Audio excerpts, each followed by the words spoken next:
about it.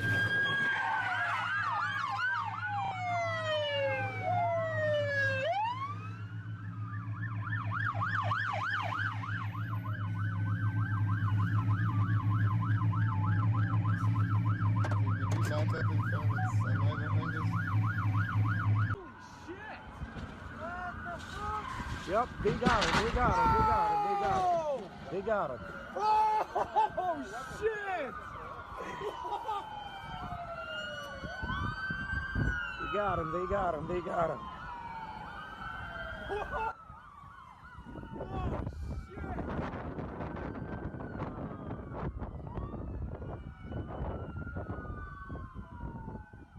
Yeah, boy, obviously that the suspect almost tried to turn onto an on-ramp, and in that situation, it gives you an idea that they really don't have their wits about them as far as what they're trying to do. They get off an on-ramp, they get back on. It's hard to say what they may be thinking at this point in time, but to get back off of the freeway and consider might do a pit here. All right, look at that. They did the pit. They usually don't do it in these types of situations at that high a speed, but now they're going to bring in another vehicle, try and lock them in. And, boy, this gets dangerous. Look at how quickly they swooped in on this. Their guns will be drawn. You can see the suspect does have his hands out. That is good because these situations are extremely tense if a suspect decides to make a quick move, and they don't know if he's armed. They don't know who's inside that vehicle south by Universal Studios. And all lanes of the freeway here, the off-ramp are going to be shut down. The main lines are getting by, but the suspect is... Holy shit! Give him the thumbs up. Oh my god! Holy shit! Holy shit! Oh my... Holy shit! What? They're never catching them! They ain't catching them!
Westbound on foot. Westbound on foot. Get up!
He's gonna wait. He's gonna wait. He crossed.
Он ушел, это кошмар какой-то, он ушел.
Ушел, это кошмар.